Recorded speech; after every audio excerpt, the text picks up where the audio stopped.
First of all, I want to thank everybody who's been tuning in to Tales from the Jails. And listen, we need everybody to do something for us. If you really like what you see on Tales from the Jails, you're really interested in what you see on Tales from the Jails, we need you to go to YouTube at Tales from the Jails and become a member. Subscribe as well, but also become a member. That way you can get updated on all the new content as we continue to bring you these amazing episodes. So we want everyone to go to YouTube at Tales from the Jails and become a member. As y'all heard it, go to YouTube at Tales from the Jails and become a member.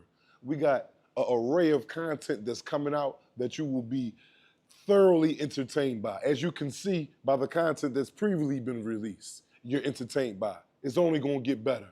I'm telling you, there's only up to go. And we wanna thank y'all for rocking with us, man, and listening to the awareness that we're bringing about prison life.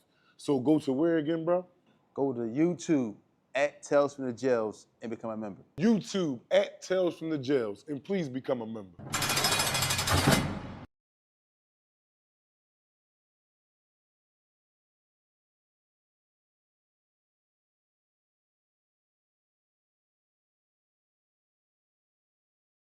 Hey, listen, I know you hear all this stuff about home care. Home care is dying, or home care is no longer what it was years ago, but it's coming back around.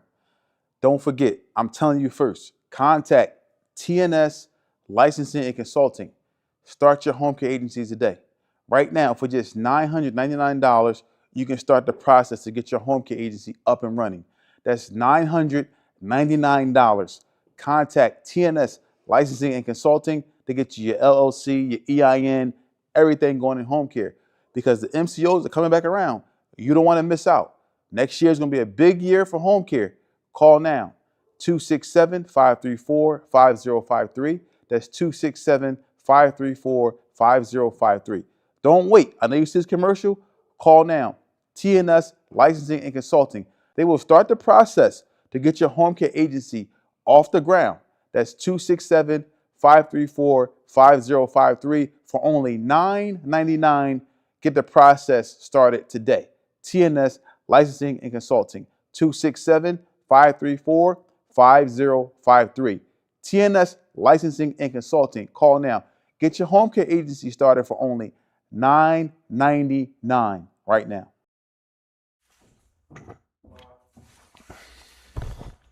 What's up, everybody? It's Tales from the Jails. We're here live at Rooms USA. TNS Media Group is the team and the family. We here. I want to say something to everybody who's been out here supporting us from day one, or those who just been supporting us, period. We appreciate the support. We appreciate the love. We appreciate everything that's been going on, all of the subscribers, all of the members, everybody out there around the world. As you can see, Tales from the Jails is expanding everywhere. We are, catching up on that top 200 list of podcasts. We are climbing up the charts. We right there, just right in the midst of everything, and we constantly growing. Thanks to y'all and the support that we get from y'all, man. So what's up with you, Mr. Jackson? Oh man, beautiful Wednesday, man. My day off. It's a beautiful day. It's a beautiful day to be alive. It's a beautiful day to be free, and it's a beautiful day to go to jail. What? She made it beautiful. But man, they gonna lock their asses up today. Go out there and do something crazy today if you want to. It's a good day. They can chase you till you breathless today. If you plan on breaking law, I advise you not to. Do you notice that you hear more like police sirens, the ambulances right now when the weather breaks? Why? It's popping. People outside. They all on corners, standing in front of poppy stores, banging out the donut shop. It's going down. And I get it. Nigga got to pay bills, put something in his stomach. I get it. I don't do that. But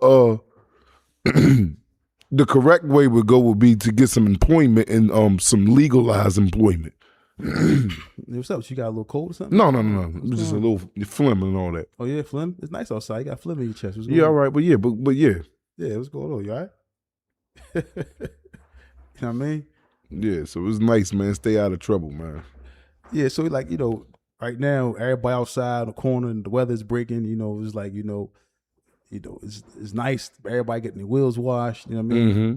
Good oil changes on their vehicles and getting everything done. And some people was going to jail. Some people's night is going to end in handcuffs. Yes, it is. Sadly to say, but some people was going to jail today. Yeah, when the heat is out, the meat is out. On duty. Always remember that. Yeah.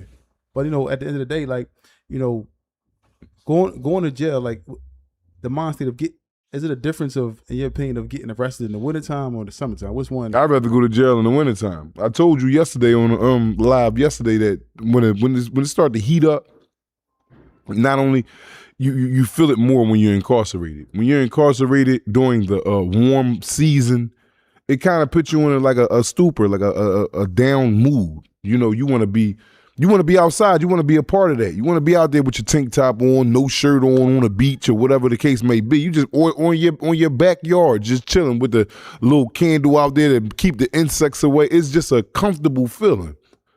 We only have a warm season 2 times of the seasons, which is spring and summer, and you want to enjoy them joints to the best of the ability, and you're not doing that in no jail cell.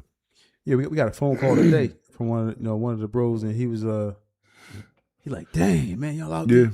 Want to know what's going on. Yeah, every little detail. Especially when we told him where we was at and all this and that, he just reminiscing like he hung up that phone and took that long walk back to his cell. Like, dang, it was kicking him in his behind. Yes, it was. Just because we had a certain spot in the city, and it's nice. Yeah. And he thinking, damn, I wish it was me out there. All the restaurants down there. Yeah. So I talk about the restaurants. Yep. He hungry as hell in there, and he made himself hungry. Yep, he showing up there. For a real meal. Man. No, not even because they getting real meals in there, but a meal of some, stature. Exactly. There goes levels to meal. You got trash, daif, and then you got super strong. Yeah, so he, you know what I mean? So he just took himself to a place that he shouldn't have went. So all these new people that's just that's just going to jail right now, like not every year you say like this summer some people gonna die. Yeah, every summer. Some people gonna go to jail. Some people not even gonna make it to the summer because right now it's hot right now and the guns is blazing. Yeah, they shooting out here real good. Why is it? People seem like they kind of get their ops more in the summertime. I guess because everybody's outside in the wintertime when it's 12 degrees, 2 below zero. Everybody is tucking away. Yeah. That's why they talk about get you an old lady and shack up with her for the wintertime and bust out on them in the summertime. Yeah, everybody is shacking away in the wintertime. Summertime, you want to come out for a little bit just to to enjoy the weather. Women in the winter, women coming out, popping out right now, and they pregnant. Yeah, exactly. Yeah, coming from the wintertime, exactly. Yeah, you ready to have a baby in the spring or late summer. I know what you was doing all winter. Who, me? The women, they come out. Oh, yeah. I know what you was doing. Mm-hmm. But now, let's talk about this. Women have babies, right? Or have a man they shacked up with all summer, right? All winter. Oh, no, I'm sorry, all winter, excuse me. All winter. And then the summertime coming, he go to jail. Well, yeah. The shacking up don't stop. She on to the next. With a baby? A brand new baby? Well, with a brand new baby, all right, then when you throw a baby in the equation, it'd be harder. But when they had that joint, man. They don't really move that fast. Who don't move that fast? Women really don't move that fast. Man, you done lost your goddamn mind. So, man, that baby be out 2 weeks, she got a whole nother champion in her. You crazy as hell talking about something that don't move that fast. You have wives. How long it took you to insert your stuff inside your wife again after she had your baby? I'm quite sure it was under a month. A different man. Yes, you have women that do it. Yes, you in jail. You in jail fighting a robbery or a homicide, something like that. What? Man. She might keep that I just went to jail this month and then you already got somebody else. Yeah, but she might hold on for a little bit, whatever. But it's just a bad thing. You left your woman out there, baby. Summertime, and if she young, she her hormones is raging. If she look good, she getting all the compliments in the world. So that's adding to her, her feistiness and her spunk and all that. Yeah, it's just bad. It's just always bad around the board. That's why you got to stay out of jail. Yeah, because at the end of the day, we can't really expect people to be other than who they are a lot of times. And then sometimes women be vulnerable out here, as we spoke about a lot of times. You leave them out here by themselves. Mm-hmm. You leave them out here, then you leave them with a child, and that's more of a burden because, you got to produce some money for this child on a daily basis. So now that means your work game got to be all the way intact, or your hustle game. Some people out there hustling, whatever. I'm not saying to go do that. No, I'm not saying that, but you got people that do it. So, having them babies, man, with these women and leaving them on the street, yeah, man, that's a catastrophe waiting to happen. Wow. Yeah, that's kind of that's a bit of a shame. So now you see, right? A lot of the younger guys, right? Right now, these guys are up and coming, 18, 19, 20, 21. These younger guys, they are now experiencing, going to jail right now because they are out here ripping and running the streets right now at a young age where they hit with no guidance really. So now the jails is packed with a lot of these young boys and a lot of these young ladies is out here, looking for older men. Yeah, because the older men will be the ones that got steady jobs, steady employment, a check coming in steadily, and they pretty much got it figured out. They've got a roof over their head, a little vehicle.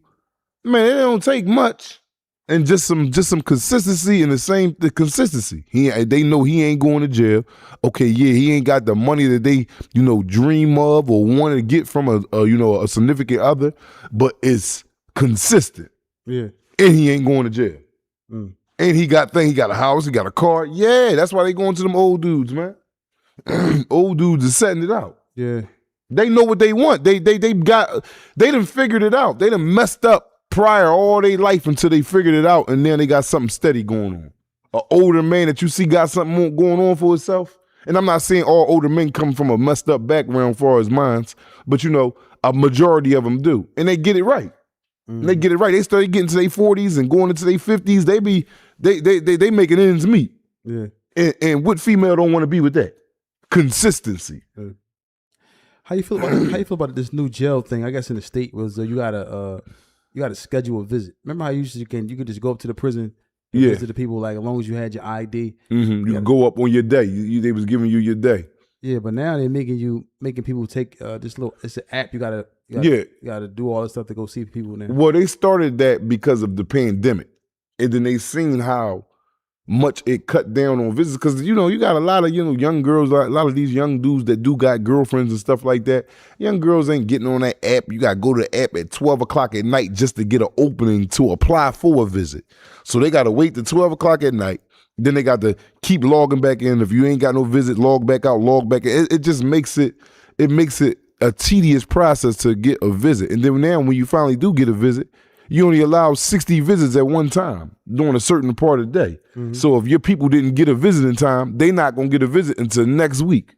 You know what I'm saying? So they made it more harder to get a visit. And in doing so, it cut down on the large amount of visitors that's coming to a jail in one day. You understand what I'm saying? Yeah. When you could just come up whenever you wanted to come, that joint was booming. Like you might get I might have called you and you might be like, yeah, I'm walking into jail right now, 12 o'clock. I might not get called out on a visit till 2 o'clock because there's so many visits getting visits. Yeah. You know what I'm saying? But now you ain't got to go through none of that. You go right up, get right in because of the less people that's coming up because due to the way they got to file to get a visit, it's tedious. It's a long process and a lot of people don't want to put up with that. You got to go through this link for this and then go on that like they making it a long, tedious process to detour you of coming up there to seeing your loved ones. I remember like the county, like coming up to the county, like to see you in the county. The visitor room like should be drawn, packed. Yep, not like that no more. You go up there now. Look, they not even letting like a mom and dad and the baby come up together. It's one adult, one child. So the parents got to take turns.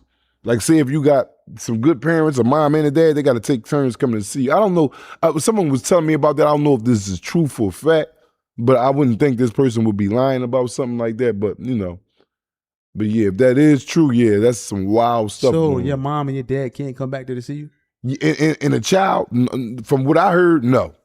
That's terrible. From what I heard, no. And then, like, say your mom got your child. If she ain't got them papers and say that she adopted your child or whatnot, and she got rights over your child, she cannot bring your child to come see you. At all. It got to be the baby mother. Damn. It got to be the baby mother. So the baby mom got to bring a birth certificate. Yes. With her name on Yes. Yes. Yes, that's how they doing it. And then they cutting it, they making it to where as though it's damn near impossible to get a visit. People got to go through, okay, had his birth. Yeah, I mean, I'm saying this is stuff that, grown-ups is supposed to have. But, a lot of people be slipping in certain areas, lost a birth certificate, got to go file from the state to get it back again. And, that's a process. It's another waiting game. So now, during this 3-4 months, they trying to get all this together to eventually come see you. The longer you are away from our sight, out of mind, bro. And the longer that you're away from your loved one, your mate, or whatever it is, you get to forgetting. You, especially for the one that's out here, and see the one that's locked up, incarcerated, he ain't doing no forgetting. Every day he remembering everything you said to him, everything you promised him, and he just want to know everything about you out there you're like, people in jail live their life through the people that's in the real world. Now the person that's in the real world got the task of job, kids if they got any kids, rent, family members, just regular, just waking up, cleaning, washing yourself. Like, they got the orderly runnings of a regular life of a citizen that's out there in the free world. So they don't have the time that one have that's incarcerated, that could sit there and just think on a subject for hours. Once I hung up that phone with you and I'm out in that free world, I done forgot you called me that day. As soon as you put the phone down. Yeah, soon as it might be somebody clicking in on my other line, I'm waiting to hang up with you to get on this, and I done forgot about the whole, because I'm living, not to say I don't care about you and I don't care about what's going on with you. I'm living a free world. So this stuff happens. Yeah. You know what I'm saying? And by default, you get forgotten because you ain't relevant, meaning you ain't here. When you ain't there, bro, out of sight, out of mind, that's a true saying, man. Yeah. You know what I'm saying? Like, yeah, man, I send you might ask me for some money. I send you that couple dollars. I ain't thinking about you no more until you call. What do you think, like, on the other side? Like, say you talking, I'm on the phone with you one day, right? Yeah. You behind the prison wall. You up there fighting a serious case. And then I come walking on the block. If I was talking, like 3 days later, you see me come walking on that block that you want. Say that again? You in jail. Right. I just talked to you on the phone. Right. We kicking it. Boom, boom. I'm like, yeah, I'm seeing some money. And I walk in that block 3 days later that you want. Oh, I'm going to be highly upset because you was one of my biggest supporters is out there in civilization. And for me to see you come in with a bedroll, I'm going to be thinking it's over with. You calling me like, I was trying to call you. Yeah, that's to see why your phone was going voicemail. What happened? My whole thing is, what happened? How you in here now? Are you asking me, did I send that money? Like, did you send that money before you got locked up? Nah, I ain't asking you that yet, because now it ain't about that you said, because now it is no money coming all from this source no more. So you ain't even, my thing is, can you get bail? Can you make it out sooner than later? Especially if I know I got to sit in there. Man, how much they talking about for you to get out? Because I'm going to make some calls for you too if you can't cover the whole tab. I need you back out there in the real world. I don't need you sitting in here with me. Yeah. You can't help me in here. I got 1,000 other dudes to talk to. I could talk to you when you answer that phone. But I need you back out there in that free world. Yeah, because the person outside on the bricks gives you they give you like that that air or whatever it was. Hope. It's a hope. Yeah. It's hope. Like when I used to call home to you and you're like, yeah, man, I'm setting up these companies, man, for the guys to get involved, man, and do something legit, man. That's hope. Ain't no too many people calling home and hear about job prospects and, possibly making them thousands of dollars to become successful in society. I mean, that's hope. That's hope. I wake up every day. I go to sleep thinking about it and wake up thinking about it. That'd be my whole days. Like, man, I got to hurry up and get out of here. I got something going on. You got something to look forward to. You know what I'm saying? How was it like, to come home and be able to actually hearing about it in jail, actually seeing it happening when you get out? I think I like to hear about it in jail more than actually walking through it because, I tricked myself to believe that it was instant gratification, like selling that dope when we was doing it at an alarming rate. Mm-hmm. And coming out here, getting some employment and getting yourself together is extraordinary hard. At an alarming rate is not easy. It is not easy. This is not something you're going to walk into one day and got $10,000. You walk into it Monday, got $10,000 Friday. That's a dream. You might not see $10,000 a year, 2-3 years in one lump sum after embarking on a mission, whatever it is, to get you some honest employment. Like that joint don't happen overnight. Like you really don't have too many overnight successes. So you got to come home. It was better for me to think about it in jail than to really be dealing with. I would rather be dealing with it but it just don't come overnight. See, in jail, you could plant all type of, yeah, my man out there, he rolling. I might be looking at you coming up in big truck, but I'm forgetting the part of you grinding 4 or 5 years before you could even purchase something up to this. You didn't just get that off of one day, but me in jail, my mind, I'm going right home getting a truck. I go home Tuesday, I'm gonna have a truck by Friday. It don't work like that. And it was that's a cold bowl of water that I had to get in my face to see like, dang. And I could sit back and be mad at you and be like, damn, freak, you got a truck, help me. I ain't help you get no damn truck when you got yours. But in fact, the inmate, the convict that's coming home be feeling entitled. Since you my friend, I think I should have a truck or something, man. But it don't work like that. I should be grateful enough that you even helping me get into a place to get myself better when I know that you got to keep yourself better and your family's better. We ain't no kids no more. But this is what dudes go through. Like, this is what they go through. Like I said, I felt a sense of entitlement towards you. Damn, freak, you my friend, man. Goddamn, get me. But the man in me, when I walk away from the conversation, is like, dang, that man helped me out at all angles of the door. And I'm mad because he ain't just passing me fist over money. No, this man, it don't work like that. It's the real world, man. And everybody that walk that walk and will see what I'm talking about is straight up facts, man. And that's just it. But yeah, also on the flip side, you come home and now you have, got some things going and seeing some things. Some doors may have closed for you, but maybe others have opened. And you see like you can see like the curve of the actual success or whatever, or the thing that you're working for, you can see it actually coming to fruition. Yeah, coming to fruition. How does that feel, like to be able to come home? And to finally start to see it, it's a sigh of relief. Yeah. It's a sigh of relief, like, then this actually can happen. Yeah. To actually see it, because it's one thing to hear about it, because you can get ahead of yourself and get hyped up. You hearing about, like, yeah, I'm gonna put you in place, I'm gonna have you running your own bit, and then all you thinking about is what you can make off of it. You ain't thinking about what it takes for you to do in life for it to get to the point that you be making a nice lump sum. You ain't thinking about none of the footwork. Yeah. All you thinking about is the end result. You know what I'm saying? And when you come and you start doing it and you see that this is a long walk, this ain't just around the corner, this is a long, continuous walk, it make you appreciate it. And then when you start to see it come to fruition, it's like, wow. Mm-hmm. That feeling right there is like, it's better than the jailhouse feeling coming home. It's better than any feeling in the world, man. Anything that you do, man, if you building something and it keep falling down, you're going to be discouraged. You're going to probably leave it alone at a while.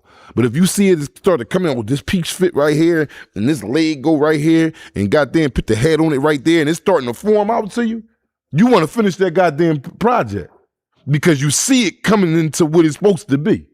You know what I'm saying? This one thing to hear about it, and you'll get. I got hype over hearing about it. Like, boy, you can get up to making such a year. What? You be right in. Yeah. But it's a hell of a groundwork you got to do to make all this a year. It just don't come because you got it. It's a lot of people that got businesses that can flourish, but if you don't put the work in behind that business, it's not gonna flourish, man. I don't care if you got a towing company, a painting shop, a lawn joint, a cleaning company. Yes, these companies can get you a wide range of falooz, which is money. But if it ain't no groundwork, once you acquired that company, that LLC and all that, that's the easy part. Paying $150 for LLC, getting you, anybody can go out there and do that. But now that you have established your company name and you got that up off the ground, that was the easy part. The hard part is getting out there and getting your boots in the sand. Yeah. And why is it, why is it that people like, in jail, right? They come home and they want the instant gratification, and then, I'm gonna say this: people in jail, they may have a plan while they're in there. Mm-hmm. The plan is to, get out, start this business, do this job, do this, do that. Why is it when they come out, they become derailed and go fall back into what they been doing that got them in the jail? Why is it? Is it a lack of training? Why no, it's not a lack of. Or is it? What is it? One thing, man, that I found to be absolutely true upon coming home and answering your question and why one would get derailed. I got derailed the first time I came home. Is that the gratification part comes a while away. See, when you're going out there and you got a crazy hustle and some coke and all that, and you got some good coke, that thing gonna twerk. It's easy to do the wrong thing, but it's hard to do the right thing. Yeah. You know what I'm saying? That wrong thing gonna bring you $100,000. You got some good work and all that is gonna twerk right out the gate. It's gonna twerk. It's gonna do what it do.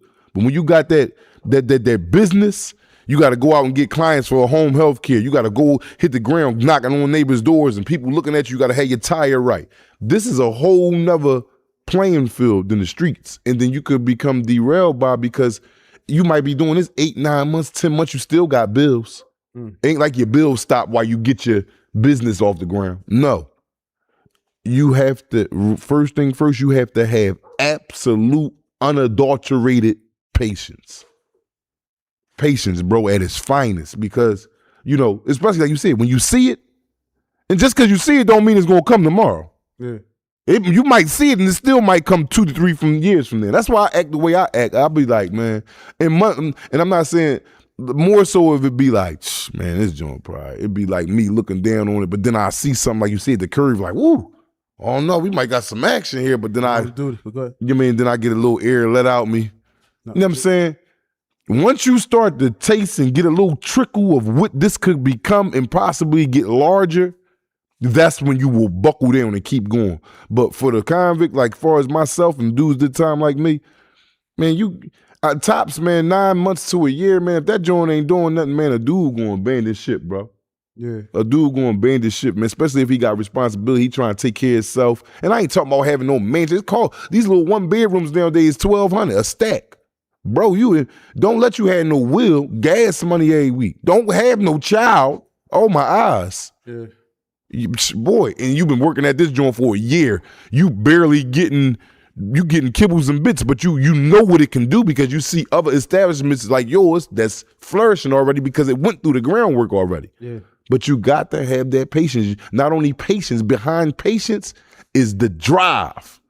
Because with patience comes a dullness like, damn, man, I already gotta wait, so I might as well just sit around and wait. Already gotta wait. Nah, that joint will never get nowhere.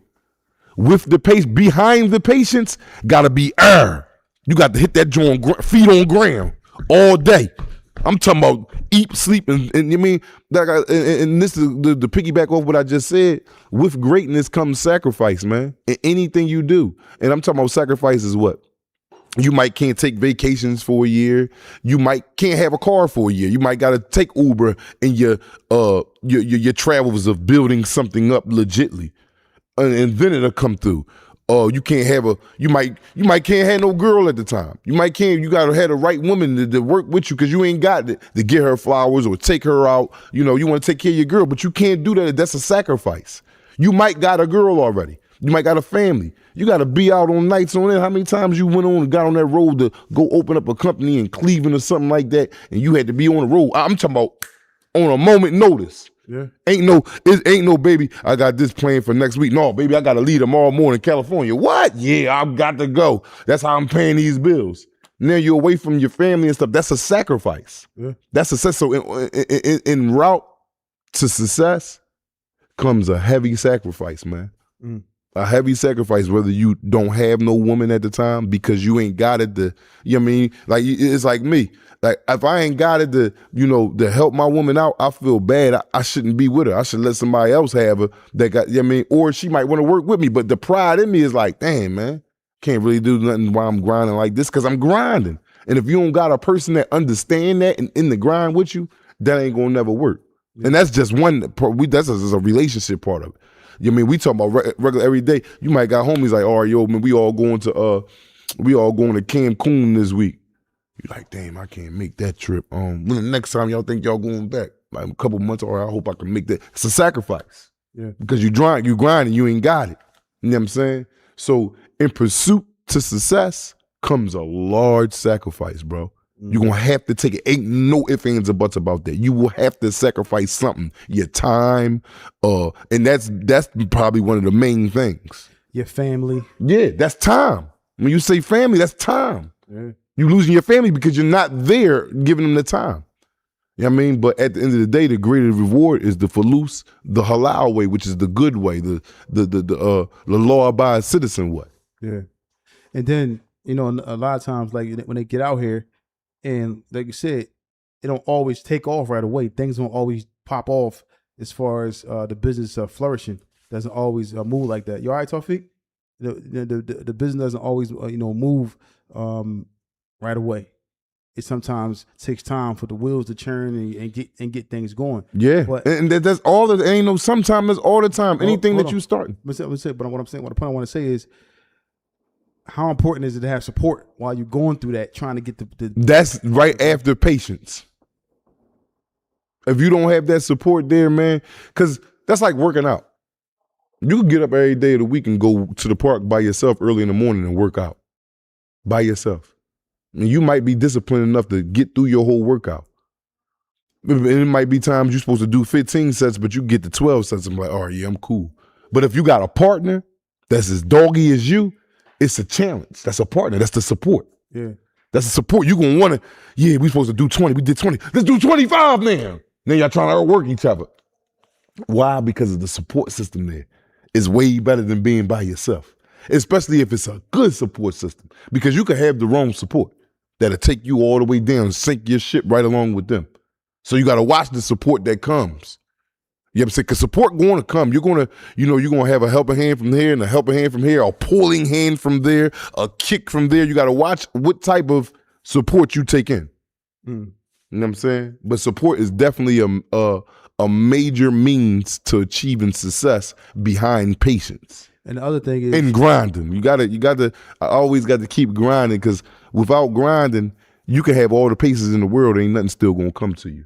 and another thing too is, changing them friends that may be doing the wrong thing. You might let them go. Yeah. You gotta. Yeah, and I ain't saying walk away from them, but you gotta do you, and they doing them. Yeah. You know what I'm saying? That ain't mean I let you go. It just mean I had to separate myself from you.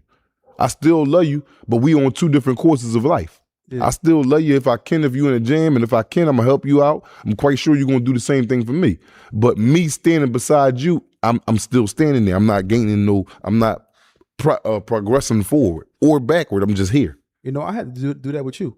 You did? Yeah, I had to back up from you, like when you came home. You was around me, and then you decided to go do what you was doing, whatever you was doing. Right. I had to, I'm still answering the phone for you. What's up? But I had to step away, in a lot of ways, and let you go ahead and just figure that out. The situation that you was into, I let you figure it out. Even right. I was still trying to talk to you and motivate you to do certain things. I had to be like, yo, look, I gotta separate myself, because I'm over here doing something totally different. And sometimes what you was doing didn't align with what I was trying to do. Even the talks we had about doing certain things. Don't do this. Don't do that. Stay away from this. Stay away from that. And then somebody else might be in your ear, like, man, we gonna do this over here. And then it was like, it make a disconnect. But I'm like, no, I'm thinking about 5-10 years down the line. And sometimes people that you might have been around be thinking about right now. Exactly. And I was like, all right, well, that's the instant gratification. And I gave you opportunities and was like this. But I had to, and when I felt like you was going to do whatever you was doing, I'm still gonna support you, still gonna be there for you. But I'm like, I gotta let you go ahead and do what you doing. You know what I'm saying? And that's what one has to do. And ultimately, now look, we right back here.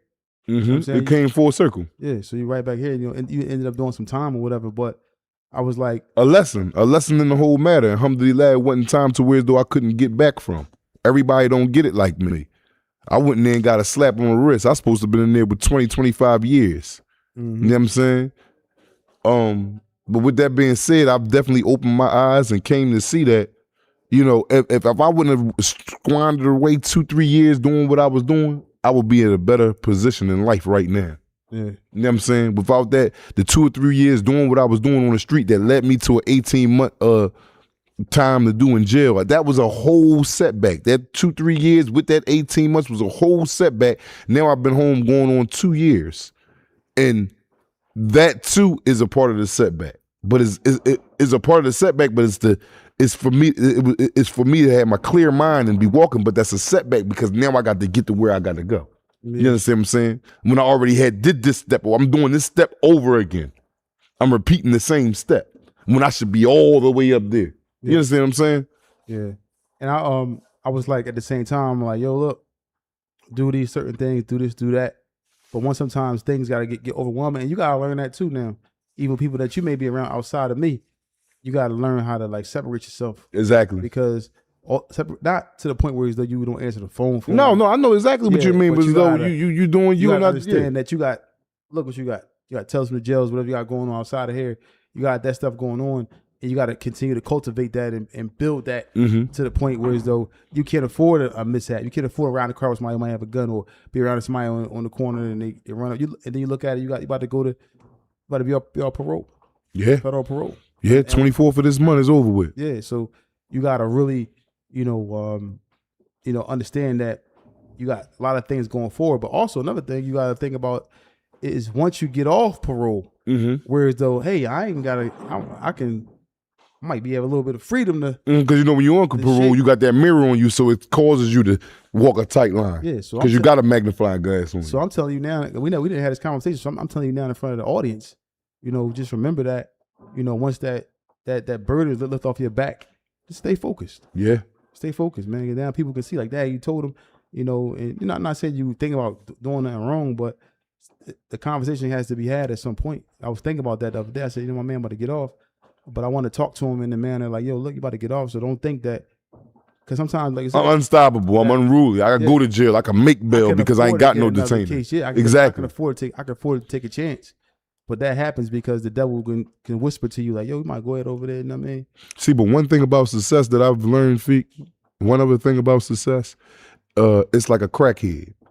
Crackhead not gonna, I don't care how many rehabs you put them in, how many shelters you done shoved them in, unless that crackhead has in his heart that they want to stop and they want to get better, that's when the process begins. Not because I took him to a rehab, he should be cool. No, stayed in there 2-3 weeks, came home, stole your 87-inch off the wall.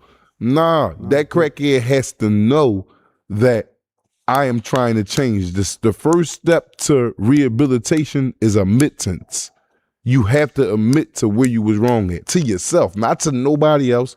But I'm here because that's why when you see them AA meetings and they get to stand up screaming their name, oh, I'm Brahim Jackson, I'm a crackhead. Yeah, I'm here today because of, no, you laugh about it, but it's the truth. But it's accepting responsibility. You said you was a crackhead though. That's well, I'm just saying, no, I ain't never said I ain't never smoked no Sani. The way you said it though. Now I sold plenty of it, but I ain't smoked none of it. At all. I done took it all out the bags and fired it up and melt down into a little liquid ball out and blew on it. That motherfucker done turned back hard again. I done scraped it up, put it back in the bag. I done did all types of stuff with it. I just never smoked it. Out of duty. Yeah. Yeah. I'm just saying like the way you said it, like you raised your head and said, yeah, my name is, you know what I mean? But at the end of the day, man, life is about choices. So in making the right choice, and sometimes the right choice of doing the right thing is surrounded by a little bit of hardship, man. Yeah, a lot of hardship at times. Yeah. I don't like to say a little bit because what's a little bit to you might be a lot to somebody else. So so I just say hardship is on the way. Yeah, you gonna work for it. Yeah, exactly, and that's hardship. Anytime you working, that's hardship. Yeah, that's hardship. You sacrificing sleep. You're sacrificing time with your family. You're sacrificing vacations. You're sacrificing. Damn, okay, my rent due, but I want to go to AC for $400 for the weekend. I can't go to AC for the I got to handle my response until I get this joint jumping. That's when I'll be able to enjoy more perks of life. Yeah, yeah, and that's an important situation that people got to really think about is the fact of the matter that it's going to be difficulty when you're trying to do the right thing. I did not know that at first, bro. Yeah. I'm not saying I didn't know. I didn't fully understand. Like I said, I sat in jails on days on end, and your conversations, I'll be hanging up that joint. I'll be going back to the homies like, yeah, man, I'm about to go home. I'm gonna have me my own home care agency. I'm gonna be making about $60,000. You know what I mean? Every such and such and such and such. Like within a month, I'm gonna be on about 200. I'm thinking this is how and I really tricked myself to believe this. Yeah. And when I came home and it was at my feet, it was like that joint was heavy. That joint was still heavy. I'm nudging it now. Before it was like, you ever see the movie Thor and whoever can take the joint out, the joint was really Thor and nobody could get it out? Yeah, that's how I was. I'm grabbing it, it ain't budging. Now I got a little wiggle to it now. On duty. That joint wiggling a little bit down there. So I'm pulling and I'm bending and I'm shaking. Now on duty. See, there you go. We talking about something live and direct. Yeah, but I'm saying the audience, our family. Y'all understand what we talking about. You know what I'm saying? I got a little wiggle now. Now I see that I can actually pull this out the ground. And that's just it. Here you go. Here you go. I don't do they agree with me about that. That was a little crazy. But at the end of the day, man, it's just, I understand what you're saying. Like, it's not easy. It's not easy. Like, like the process of recovery. Yeah, it's not easy. Recognizing too, like, like being a drug dealer is an addiction. Yeah, because you're getting money, a lot of money. It's an addiction, man. Especially if you're successful at it. Who's worse, the drug dealer or the person using it? The person using it, because he going out there doing some all types of stuff. I'm not taking no blame from the one that's selling it, but the one that's using it is out his goddamn mind. But the one that's using it only really affects himself. The drug dealer. No, he's not affecting himself. When he goes steal car antennas and he breaking in his family, no, he's not affecting himself. Well, all right, but listen, but but the drug dealer is poisoning the communities. I'm doing that. The person who's using is only harming a small amount of people. But I'm tied into you for this person doing this person doing that. Well, yeah, because you sold it to all of us. I'm selling it to everybody. Drug dealers actually, in my opinion, actually works. Well, I say the crackhead is. How? You know what I mean? I'm just saying. That's what I just say. I just, the crackhead get to smoking it. They looking for things to go steal now, and this is all a trickle down effect from what you caused. So the drug dealer, but on the flip side, the drug dealer is now doing whatever he can do to get work. You know how when it's nothing around, you call it around, you trying to get it, you just like the boy looking for the antenna. Yeah, exactly. So you trying to get it and then breaking it down. So they might take a whole brick, break it down into 12 12s. Yeah. You know what I'm saying? Then you just pumping it into the whole neighborhood. Yeah. Yeah. Rock. It's an addiction. I agree with you. It is addiction. 1,000 bundle after bundle after bundle. And that joint turning over. Heavy. And you in there slapping hands and giving fire. Yeah, we got them oils on the block. And just looking at the block, do 20, 30 grand a night, and you happy about that. But you actually worse than the person who actually smoking it, because you destroying lives. You are. People coming up buying that stuff with babies in their stomach. Yeah, bro. but that's them. That's them. But see, I always looked at it like I ain't putting a gun to their head, forcing them to buy this. Yeah, but I'm just saying. And it's wrong. It's wrong all the way around the board. I'm not justifying it, but we're just talking about a subject now on who's worser, the addict or the one that's selling it. You know what I'm saying? I give them both equal blame, equal weight. Mm-hmm. You know what I mean? It's a terrible, terrible thing. It's a slippery, slippery slope, because it's so many people affected by drugs. Mm-hmm. It's crazy. And now you got the youth. It's just like the crack in the 80s. The youth now, not even just the youth, but people now are Percocets. Mm-hmm. That's the new crack. And it's like people need them joints. Mm-hmm. And if they can't get the Percocet, now they own dope, because it's cheaper, right? Mm-hmm. I just seen some beautiful women that I have seen and talked to that been very beautiful women, man. But the drugs, even in recovery, the drugs has worn them down so much. But you can still see that it was a little fragment of something damn. Yeah, she might have been a beautiful, beautiful woman, but you can see her addiction has led her so far. She's turning into a shell of herself. Yeah, so she clean now, but you look at her, you can still see the damage in her face and her body. Mm-hmm. You see the hardships of it leaves scars. Those long men too. The long nights of walking the streets, pacing the streets on dope, whatever they was on. Mm-hmm. And it's like, so do you think the drug dealer deserves to be in jail? Man, listen, man. I don't think nobody. Listen. Jail. My point of view, man, because I've been in there all my life, man, jail is not the answer for everything, but, jail's for pedophiles and rapists and shit like that, but the drug do I think he should get time the way he getting time? No, because he's not putting a gun to nobody's head. Now, it's the law. Okay, I'm a law-abiding citizen, so you get caught with drugs, after the first, second, third time. A lot of it, I got 3-4 dope cases. Then you can get some sentence. Anything over 5 to 10 years is out of hand, bro. But out of hand. You gotta these harsh and strict guidelines are in place to deter you from doing it. Yeah. Yeah, that's all it is. But still, that's still not cool. Jail is supposed to deter you. Period. People don't really understand, especially in the feds. People don't really understand the magnitude of the time they're about to get in the feds, because until they start calculating that stuff up. Yeah, it's because you in the streets, just running the streets. You ain't thinking about getting indicted or the feds coming or whatever the case may be. But when they do come to arrest you, now reality set in, because now you start hearing the guidelines and times and the enhancements of what you had going on, or any previous case you had 10, 15 years ago. all that stuff is now factored into this current case with the feds, and we're gonna give you something in between 200 to you know what I mean, 300 months. Yeah, you hear that? 200 to 300 months. That's crazy. And now you sitting here like, dang. And once again, I also make this clear: we speak about this jail stuff to deter you from going to prison. We're not glorifying it at all. It's not something in no way, shape, form, or fashion. Or nothing. This is just real reality, hard facts about prison and what happens when. That's going on right now, not yesterday, not tomorrow, right now. It don't look like it got no, I don't see no curve at all. All I see is just abyss, distance, just forever. That's all I see when it comes to this jail stuff. And we just spoke about it today. We was talking about, YBC. We was like, man, it's over with. The streets is gonna die down. But what we said, next man up. Yeah, next man up. Yeah, it's gonna be the next young boys doing some. It's sad to say, but people are influenced by different things. Everybody not influenced by good.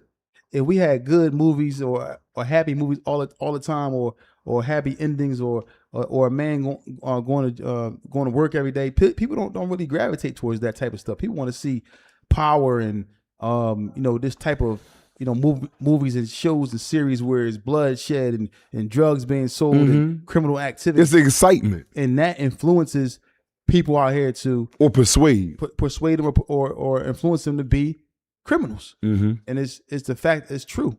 It's true. It's a very true thing, and it's in our music and don't nobody want to be broke, yo. Yeah, I know, but I'm just saying. But we not programmed a lot of time. A lot of people aren't programmed, especially where we from, to go get a job. We ain't really see that too many times. Nah. So we seen the drug dealers pulled up in the Benzes and the Benz wagons and in the cars and whatever, in the clothes, all these different things. So if that's the first sign of success that you see, you're going to gravitate towards that, and you're going to want to be that because that's what you see every day. But if we was around our parents working every day and trying to, we probably wouldn't want to do that. But then again, if your dad coming from work and he tired, he beat from coming to work, and then you see the drug dealer, he's happy and smiling, pulling up with fresh new clothes on a brand new car, you're going to want to be like him more than you're going to want to be like your father. And even if you decide to be like your father, you're going to be enticed to want to at least see what's going on. I agree. Yeah. So that's just where we stand with stuff. So we got to understand that prison is a reality.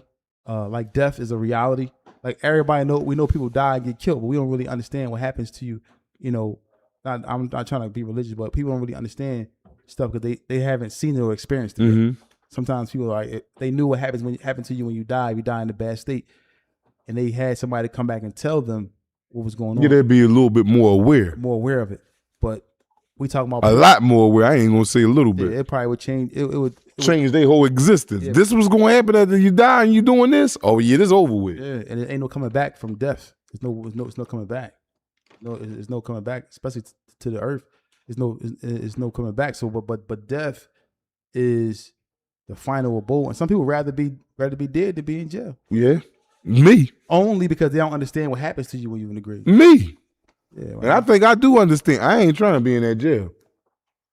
I'm not going in them people's establishment. No way. Put me in that ground. I'd rather do it. You told me that before you wasn't going to jail. And then you went to jail. No. I wasn't adamant like this. Okay. Yes, you was. No, I wasn't. You was. I toned it down.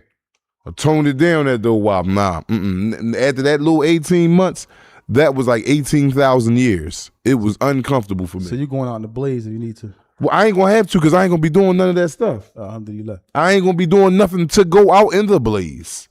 I'm not breaking I'm not jaywalking. I'm not running a red. Well, I might run a red light. I get a little impatient every now and then, but they ain't trying to send you to jail about that. But yeah. That can lead to a vicious car accident, which can lead you to go to jail. Well, I'm just saying, I know how to run. I ain't stupid. There ain't no cars coming in the light red and I'm in a rush. I'm going. Okay. Yeah, I ain't going on oncoming traffic and all that, and the traffic is crossing. I just run. No, nothing like that.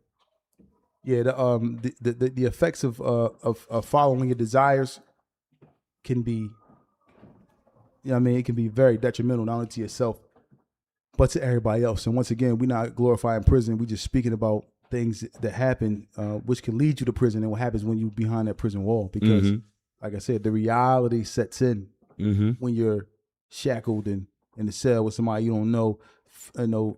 Sometimes people are a week away from their family and travel. I mean, sometimes you're an hour away, but sometimes people are actually. The majority of the time, away. you're a long ways away, and which puts another burden on your family. To where though the communication gonna be non-existent damn near. Yeah. It's just all bad, man. So stay free, y'all. Stay out of jail, man. And this goes for the men and women, because some women is going to jail too. Oh, a lot of women going to jail. Yeah, I seen a picture the other day. Some very beautiful women that's in prison. They got a lot of time. And it's like, wow, you could be out here with having a husband and having a family, but you in jail. Tales from the jails. Yeah, so make sure y'all understand that prison is a serious thing. Also, man, I want to thank everybody who's becoming a member. So everybody who's been watching our podcast and becoming a member. Everybody who's just been watching, period. But we thank everybody for their support in every way. Y'all don't understand the looks that we're getting as far as the notoriety. Just being a new podcast, it all comes from the support that we're getting from y'all. Man, without y'all, we couldn't do it, man. We couldn't tell these, have these different topics and conversations with you. If we wasn't interested, y'all wouldn't be interested. And thank you, man, for showing your support and appreciation, man. And that's making us grow larger to keep bringing you content at an alarming rate. Do you ever think it's gonna be a time where people will get it? And well, I'll say this: you ever think it'll be a time where it'll be more people getting a job and living right than committing crimes? And I'll say, I think it can. In our community. I think it can. In our community, I think it can, but it still has to go through what it's going through to get there. It just ain't gonna happen overnight. It might not. We might not be here to see it. Yeah, but I think it can. The reason why I say our community, because there are other communities that people work. Yeah, they throughout the Asian community, the Caucasian, all that. Yeah, like certain communities, that the Philadelphia community, the city, whereas it's flooded with drugs and criminal activity. Is the population, as far as a lot of the people were living in the city opposed to living in the suburbs. Suburbs got land around them. In the city, your house got somebody right next door to you, not even 5 feet away. So it was like we all crammed into this, cluttered together, congested. So now it's like you are now involved with this. Somebody got drugs, somebody got this, somebody got that, and then it just spreads, and the trickle down effect is on you by just default, like a wildfire. And do you think that a lot of times in our communities, the young bulls become drug dealers, or because of their parents were drug dealers, or into that type of stuff? Yeah, but a lot of times they follow what they know. But a lot of times that's where it comes from. My father he was in the streets when he was young, but he wasn't in the streets like when I got to know him as my dad. He wasn't in the streets, but I still was in the streets. Yeah, but you was in the streets probably due to situations that you wanted more. Yeah, that your family probably couldn't do for you at the time. I grew up with you. We all wanted more. We was dirty. Yeah, we ain't have everything, and the fastest thing to get us, clothes and cars and all that was the streets. How do you feel about now, like looking back at us, right, being so young and then being here where we at right now? Unbelievable. So, I never thought this is like night and day. Like, this is like, wow. If you told me I was doing this 30 years ago that I'll be doing this now, I'd have told you a goddamn lie. Just look at all our friends around us. People are now headed into directions to possibly be successful. This podcast can be something successful for you. I have things going on, so it's like we are now in a position where as though we was doing the wrong thing, and now a lot of us is doing the right thing, all because we wanted to be different. Change, man. You are not thorough because you're doing the right thing. You're not a weirdo. What you say? You're weird. What's the new word? You weird. Or you a weenie, or whatever you want to call it. You're not weird for changing your life for the positive, man. Where you can stay out here and be around your family if you got kids and a woman and stuff like that. Or you may even got a dog or a damn cat. They need to get fed too. You know what I'm saying? So you're not weird for taking the correct steps in life. Yeah. Yeah, you're right. It's just a matter of us trying to understand where we are and where we are and where we're trying to go. You know what I'm saying? Mm-hmm. We ain't trying to be sitting on the corner because as you can see, the neighborhoods has changed a lot. Though the neighborhood, they just knocked down all the houses. Every time I ride through Brooklyn Street now, it's another goddamn five-story house up or apartment building. I'm like, damn. I'm like, man, what did they say? Take back the hood, buy back the hood. Yeah, that's what the hell these goddamn Caucasians did. They bought back the hood.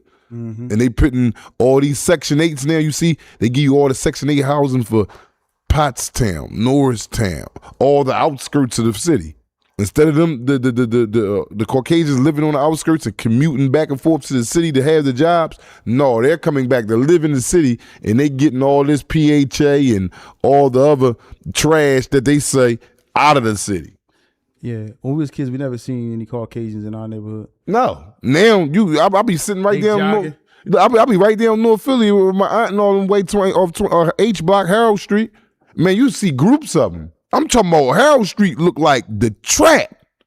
And I'm like, damn, they ain't scared. I'm just late, 9, 10 o'clock at night. They ain't scared to walk through here.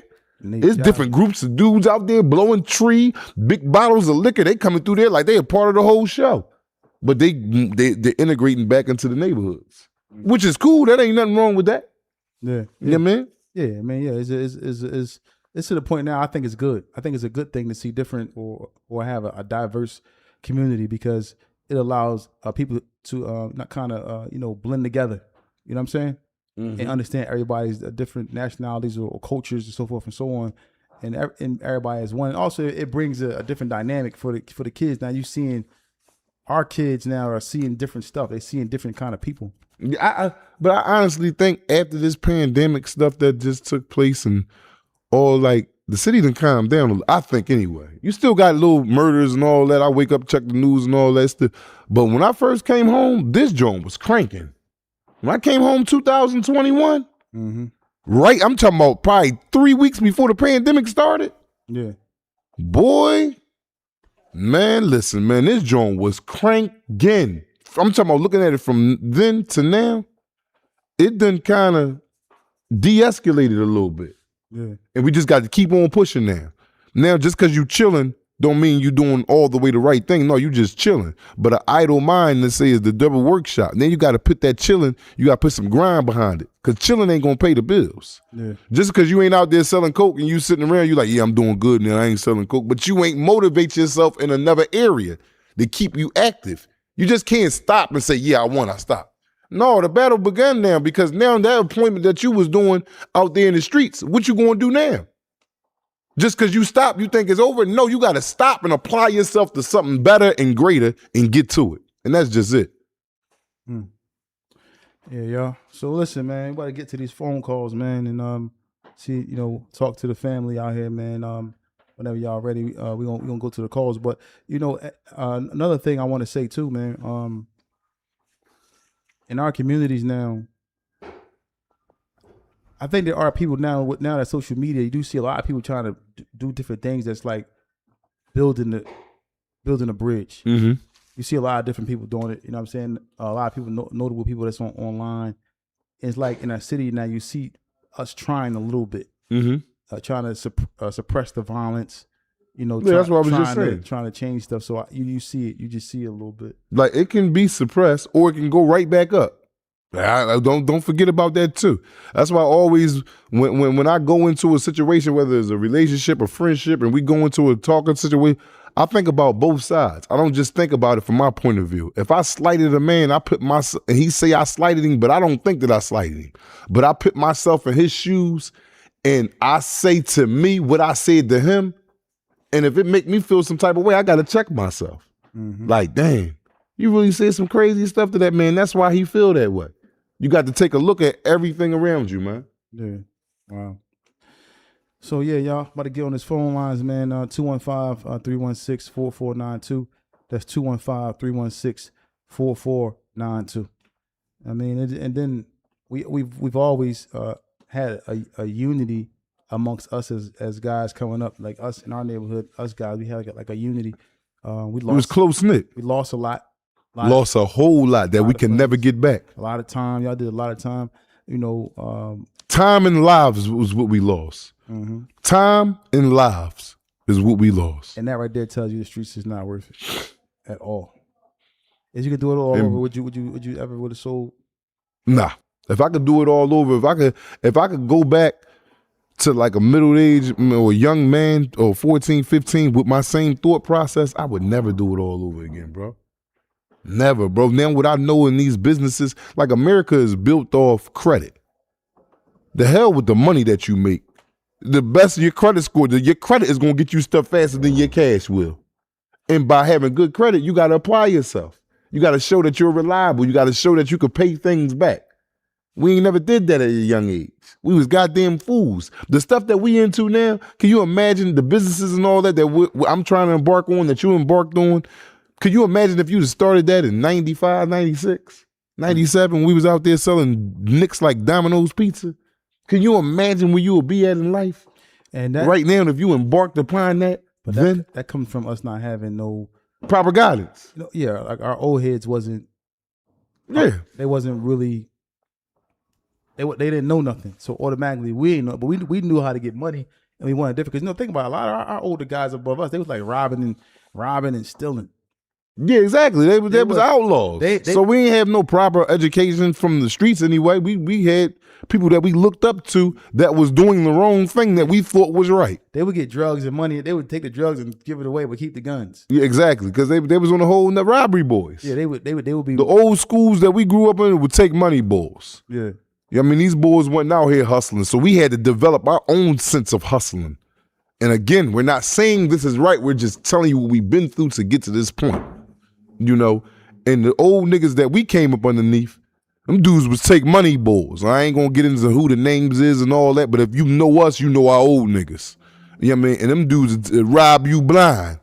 So we was hustlers. We tried to take money part and all that, but we was good at hustling.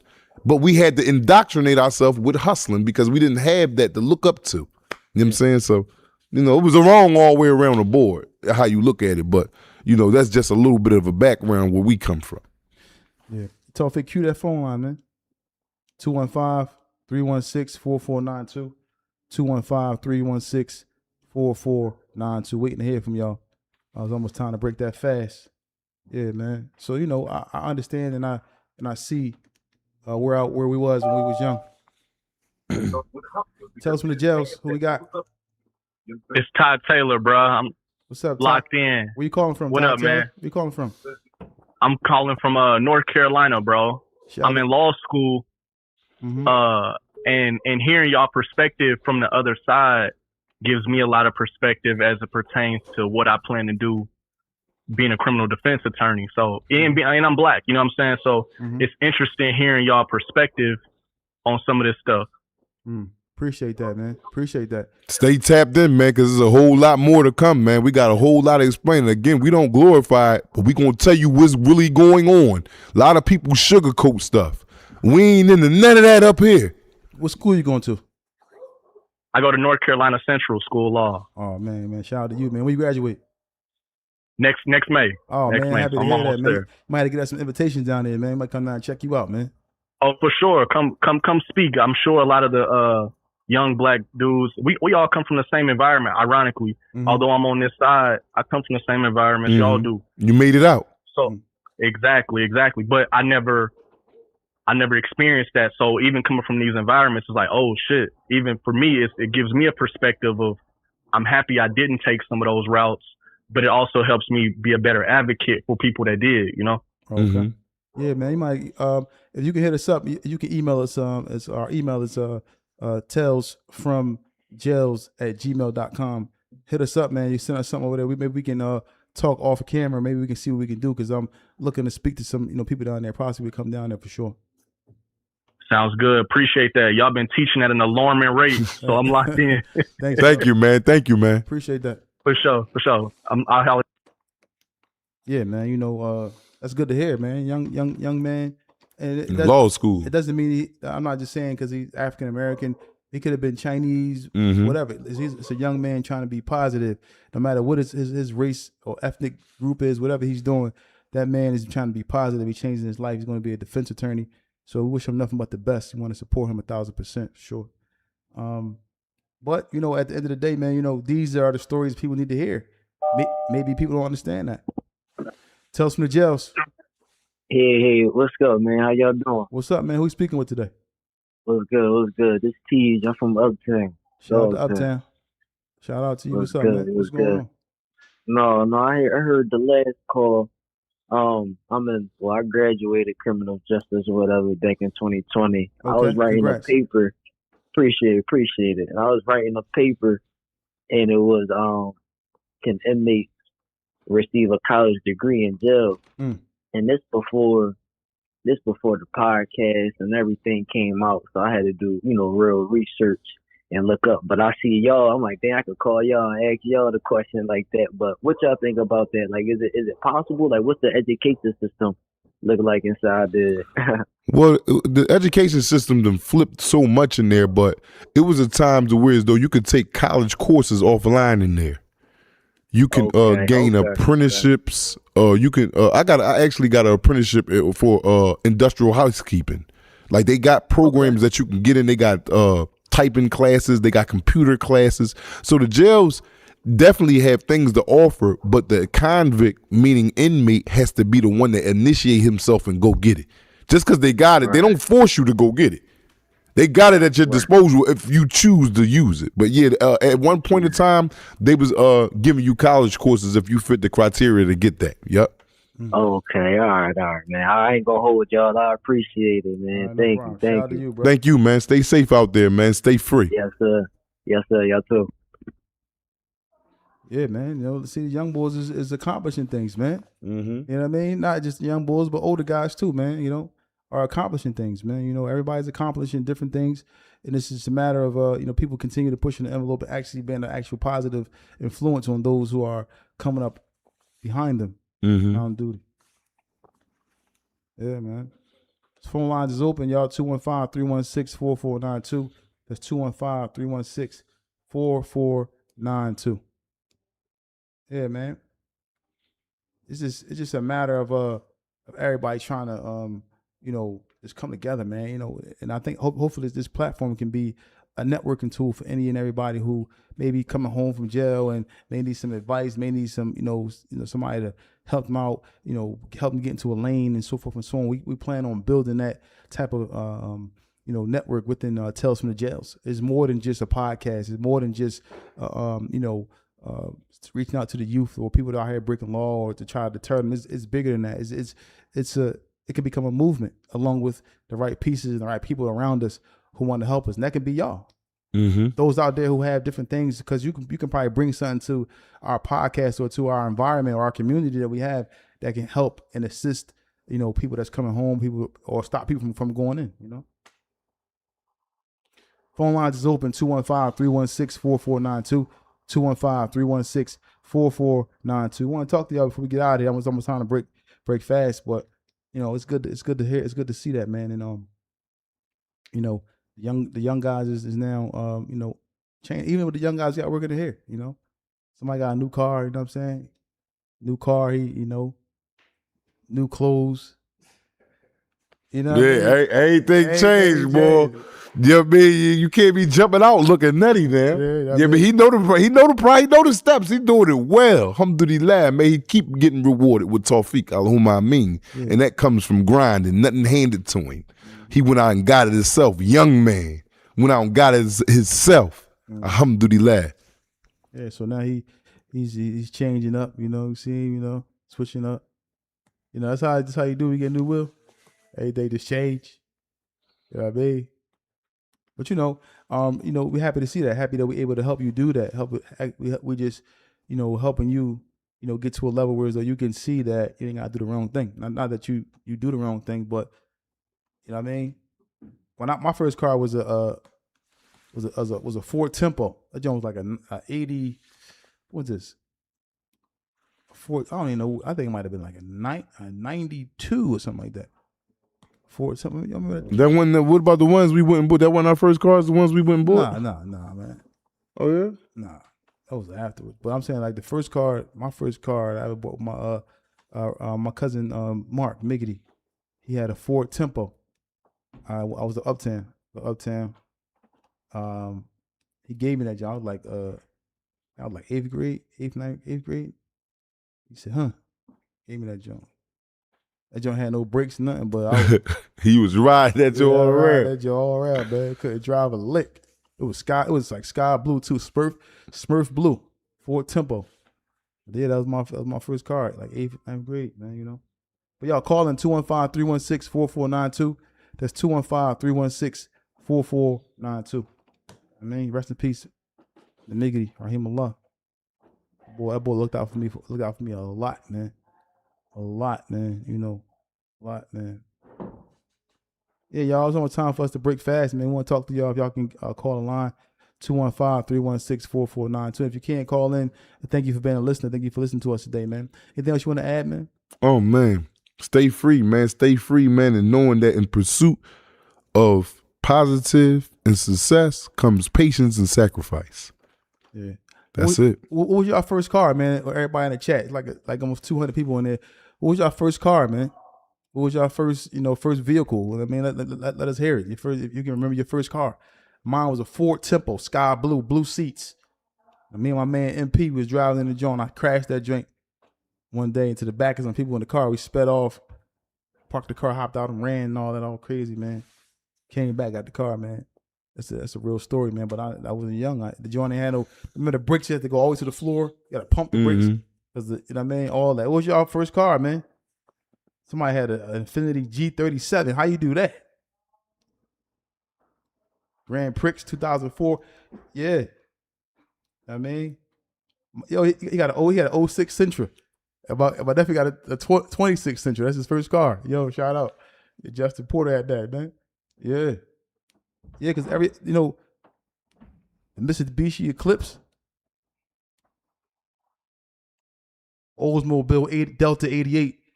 Shout out to John Redmond 38. I had one of those too. We had the Delta 80, had the box shaped joint. Then as we progressed into our criminal activity, we started getting the new round shaped joints. You know, Call of Duty, Delts and all that. Somebody had Derek had the BMW 325i. Tell us from the jails who we speaking with. Tell us from the jails who we speaking with. It's OG. What's up, OG? Where you calling from? I'm down the bottom. Down the bottom. Shout out to the bottom. West Philly. What's up, man?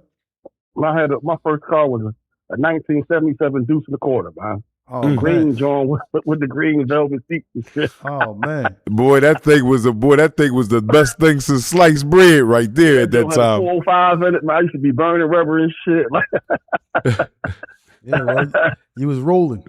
I mean, yes, you was rolling good too. I think I was like 18, 19. This was like an 87. I got a 77 Deuce and a Quarter. Man, that joint was all right too. Wow. I was like 5. I was 5 years old, man. Yeah, man. Enjoy your day, man. Yeah. All right. Yeah, man. Everybody got their wheels, man. Different experiences, different kind of cars, different financial brackets. We was broke, so our joints was like, you know.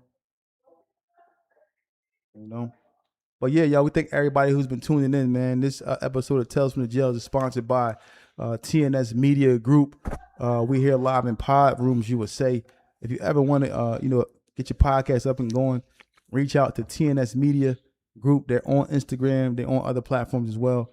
Reach out to them where they make your podcast dreams come true, where we help assist you in that.